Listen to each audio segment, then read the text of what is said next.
Now directly come to the point. सूत्रों के according Delhi Ghaziabad Meerut regional rapid transit system यानी कि RRTS कॉरिडोर, इस पर 82 किलोमीटर का ट्रैक बिछाने का काम लगभग पूरा हो चुका है। जी हाँ गाइस, इस पूरे कॉरिडोर का 55 किलोमीटर का हिस्सा पहले से ही ओपन है। इस कॉरिडोर में मेट्रो और रेलवे नेटवर्क में इस्तेमाल किए जाने वाले पारंपरिक बेलेस्टलेस ट्रैक के बजाय precast slab track system का इस्तेमाल किया गया है, जिन्हें 95 किलोमीटर प्रति घंटा के लिए डिजाइन किया गया है। हाई स्पीड ट्रेनों के लिए डिजाइन किए गए नमो भारत कॉरिडोर के लिए उन्नत ट्रैक सिस्टम की आवश्यकता है। राष्ट्रीय राजधानी क्षेत्र परिवहन निगम यानी कि NCRTC के एक अधिकारी ने कहा कि पूरे कॉरिडोर में ट्रैक बिछाने का अंतिम चरण जल्द ही पूरा होने की उम्मीद है, जो इस परियोजना के लिए एक बड़ी उपलब्धि है। इस परियोजना को क्रियान्वित करने की जिम्मेदारी NCRTC की है। चूँकि कॉरिडोर का पहला खंड 21 अक्टूबर 2023 को परिचालन में आया था, नमो भारत ट्रेनों ने लगभग 86 लाख यात्रियों को ढोया है। अधिकारियों ने कहा कि ऑपरेशनल सेक्शन के आगे मेरठ साउथ और शताब्दी नगर के बीच नमो भारत ट्रेनों का ट्रायल रन फरवरी में शुरू हुआ था। दिल्ली में आनंद विहार और सराय काले खां से बचे हुए सेक्शन पर भी ट्रायल रन जल्दी शुरू होने की उम्मीद है। मेरठ में भी इसी बुनियादी ढांचे का उपयोग करके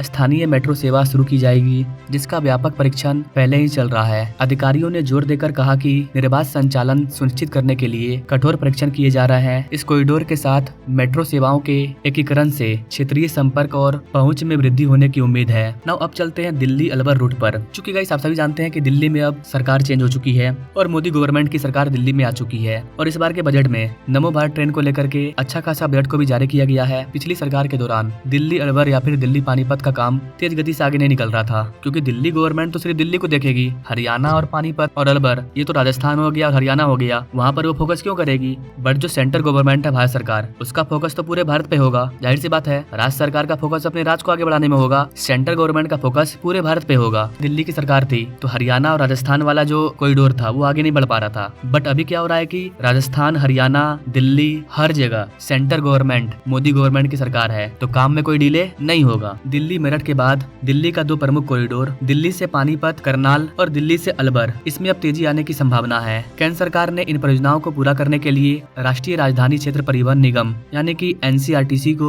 2,918 करोड़ रुपए आवंटित किए हैं। इस वित्तीय सहायता से नमो भारत कॉरिडोर के सुचारू विकास को सुनिश्चित करने और राष्ट्रीय राजधानी क्षेत्र NCR में कनेक्टिविटी को बेहतर बनाने में मदद मिलेगी। दिल्ली गाजियाबाद मेरठ कॉरिडोर का काम भी काफी लंबे समय से रुका हुआ था। दिल्ली सेक्शन में ये आगे नहीं बढ़ पा रहा था, लेकिन बाद में जब सुप्रीम कोर्ट ने अपना हस्तक्षेप किया तब जाकर के दिल्ली में काम स्टार्ट हुआ और अब दिल्ली का दोनों RTS कॉरिडोर ओपन हो चुका है। ठीक इसी प्रकार एक अन्य महत्वपूर्ण कॉरिडोर दिल्ली अलवर मार्ग, इसको दिल्ली से गुरुग्राम और आगे शाहजहांपुर, निमराना, बहरोड़ तक विस्तारित किया जाएगा। जी हाँ गाइस, इसका विस्तार किया जाएगा SNB तक। इस वाले प्रोजेक्ट को अभी केंद्र सरकार से मंजूरी के लिए वेट करना पड़ रहा है। सेंट्रल गवर्नमेंट जब मंजूरी देगी तो पैसा भी जारी करेगी। बाकी मिलेंगे अपने लोग नेक्स्ट वीडियो में, तब तक के लिए जय हिंद।